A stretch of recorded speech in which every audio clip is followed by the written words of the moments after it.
Майрамдын үйү анын мектебинен 1,4 километр алыстыкта жайгашкан. Ал мектептен үйгө келгенде орто эсеп менен 24 мүнөт кетет. Майрам бүгүн туруктуу ылдамдыкта Т убакыт басты деп эсептесек, төмөндөгү жооптордун кайсынысы Майрамдын үйүнө чейинки аралыкты туура эсептейт? Алгач, видеону токтотуп туруп, маселени өз алдынча аткарып көр. Анда эмесе кеттик. Майрамдын үйүнүн мектебине чейинки аралык берилген. Жана Майрам бул аралыкты канча мүнөттө басып өтөрү дагы берилген. Демек, Майрамдын ылдамдыгын эсептей алабыз. Ылдамдык же болбосо В менен дагы белгилеп көрсөтөбүз. Аны табуу үчүн аралыкты 1,4 километрди бөлүүбүз керек убакытка. Убакыт 24 мүнөт. Бул жерде биз бир жөнөкөй бөлчөктү түзүп алдык. 24төн 1,4 деген. Бул сандарды 10го чоңойтуп алсак болот. Анда алымы 14кө барабар болуп калды. Ал эми бөлүмү 240га барабар. Жана бул сандарды кыскартып дагы алсак болот. Кыскартып дагы алабыз. 14тү 2ге бөлсө 7, 240ты 2ге бөлсө 120. 7-ни 120га бөлө турган болсок, биз Майрамдын ылдамдыгын эсептей алабыз. Анда бул жерден улантабыз. Бүгүн Майрам туруктуу ылдамдыкта Т убакыт басты дейт. Демек, аны мектептен чыгып, мисалы бул түрдө көрсөтсөк болот. Майрам бүгүн бул жердеги мектептен чыгып үйүнө чейин келүүсү керек. Бул жерди үйү деп атайлы. Ал эми бул аралык канча километрге барабар? 1,4 километрге барабар. Ал эми Майрам бүгүн ушул аралыкты мектептен чыгып белгилүү бир ылдамдыкта, белгилүү бир убакытка чейин басты. Анда ал бул жерге чейин келди деп эсептесек, бул жерди X аралыгы деп атап алалы.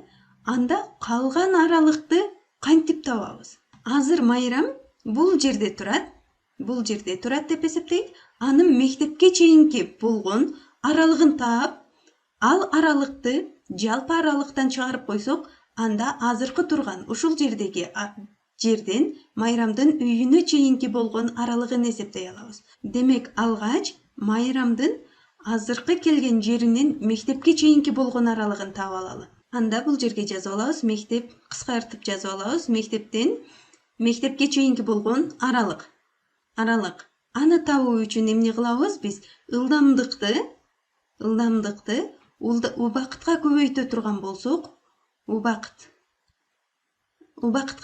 турган болсок, ал бизге азыркы учурда мектептен баштап азыркы учурга чейин келген аралыкты берет. Анда демек биз ылдамдыгыбыз канча болчу? Бул жерден жазабыз. 120дан 7 көбөйтүү Т, убакытыбыз Т. Ал эми Майрамдын үйүнө чейинки болгон бул аралыкты табуу үчүн биз кайра жазып алалы. Үйүнө аралык. Аны табуу үчүн эмне кылабыз? Жалпы аралыктан 1,4дөн кемитүүбүз керек. Мектептен азыркы учурга чейинки келген аралыкты. Бул аралыкты эмне деп эсептедик? Биз бул жерде эсептедик. Анда 1,4дөн кемитүүбүз керек. 120дан 7 көбөйтүү Т. Биз бул амалды аткара турган болсок, биз азыркы учурда Майрам келген жерден баштап үйүнө чейинки болгон аралыкты эсептей алабыз. Анда эмесе жооптордон карап көрөбүз. Бул жерде Т барабар 1,4 кемитүү 120дан 7 көбөйтүү Т дейт. Бул жердеги Т бизге аралыкты берет экен. Бул жерде дагы көрсөтүлгөн. Д бул аралыкты берип жатат. Анда биз эсептеген жооп менен бул биринчи жооп туура. Демек, бул жоопту туура деп белгилеп алабыз. Калган жоопторуна карап көрөлү. Аралык барабар 1,4 кемитүү 24 көбөйтүү Т дейт. 24 негизинен мүнөт болчу, аны кайра эле убакытка көбөйтүп койгон. Демек, бул жооп туура эмес. Кийинки жоопту карап көрөбүз. Бул жерде дагы 1,4дөн кемиткен убакытты аралыкка бөлүп койгон. Демек, бул жооп дагы туура эмес. Ал эми акыркы жоопту Майрамдын мектептен үйүнө чейинки аралыкка дагы белгилүү бир аралыкты кошуп, бул жерде аралыкты чоңойтуп салган. Демек бул жооп дагы туура эмес. Биз туура жоопту белгилеп алдык.